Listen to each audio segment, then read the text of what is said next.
Modern computing is riddled with stories of gender bias and successes for the likes of men.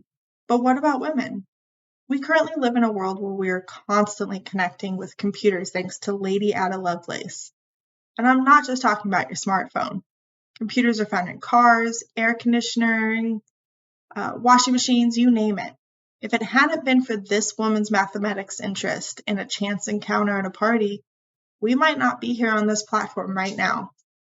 Ada Lovelace cemented her place in computer programming history with a single mathematical invention and a scholarly effort that had endless applications and uses. She was a British mathematician and writer who is widely considered as the world's first computer programmer, despite the fact that computers didn't exist anywhere near the 1800s. But just be patient, and everything will become clear. Let's start at her beginning, though. This is Augusta Ada Byron, the Countess of Lovelace, but most just know her as Ada Lovelace. As stated in the Encyclopedia Britannica, she was born in December 1815 and was the only child of Lord Byron, the famed English poet, and his wife, Anne Isabel Milbank, Baroness of Wentworth. Ada's mother, who had been abandoned by the philandering Byron, was enraged and as retaliation encouraged Ada's interest in mathematics and science, rather than poetry as her father had done. In her early 20s, she began studying the new calculus under Augustus D. Morgan, a proponent of Boolean algebra, and he described her as potentially more promising than any first-class Cambridge math student.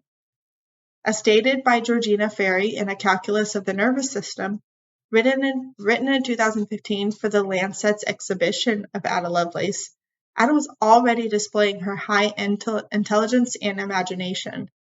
At 12 years old, she writes of her schemes to make a horse fly by attaching an immense pair of wings that are powered by steam engines.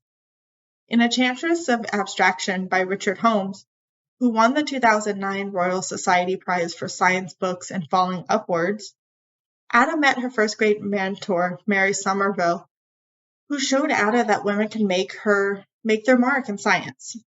Inspired by Mary, she found she was able to combine her artistic and analytical goals by designing boats and flying aircraft. She didn't fully exhibit her mathematical intelligence until, at a chance meeting at a party, she met Charles Babbage, a Cambridge mathematics professor. Babbage was 42 years old, while Ada was 17 years old at the time. They were intellectual equals nonetheless.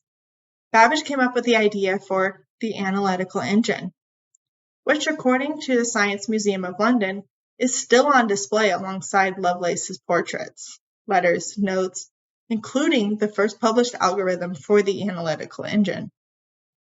The engine piqued Lovelace's interest, and the two began writing each other.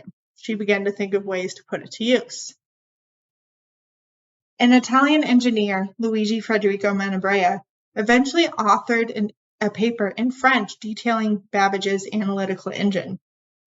Lovelace had spent months interpreting and notating his work because she knew French. Her notes were 3 times longer than the original work. She knew more about the analytical engine's workings and capabilities than Charles Babbage, the engine's inventor. In addition, she invented a technique for the engine to calculate Bernoulli's numbers in steps. She'd essentially written a computer program. That may not sound like much, but it was the world's first computer program. Lovelace foresaw the promise and limitations of a digital computer even before it was developed, notating that the analytical engine can achieve anything we know how to teach it to do. It's capable of following analysis, but not of anticipating analytical relationships or facts. In addition to number crunching, Lovelace improved the engine's capacity to include computing. After all, it was the 19th century. As a result of Lovelace's translation, people began to think of computers as more than just a hulk of single-function engineering. Lovelace's translation was published to a small scientific community and was very well received, earning her fans. Fans including pioneering electrochemist Michael Faraday, whose main discoveries include principles underlying electromagnetic induction, diamagnetism, and electrolysis. But unfortunately, in 1852, Lovelace died of cancer at the age of 36. During the next century, Babbage's name became more well-known, whereas Lovelace's remained relatively unknown until about the 1940s. It wasn't until her book was reissued 101 years later, just as people were starting to develop the computers that she predicted, it became evident how foresighted she was. Computer programs may now be found practically everywhere, and some of them are still even written in the Ada programming language for the U.S. Department of Defense. Ada Lovelace Day is observed every October 12th to increase awareness of women in science, technology, engineering, and mathematics, and she now has her own blue plaque at the St. James Square, London, as a historical monument. As stated in Enchantress of Abstraction by Richard Holmes, Charles Babbage described her as the enchantress who has thrown her magical spell around the most abstract of sciences and grasped it with a force that few masculine intellects could have exerted over it.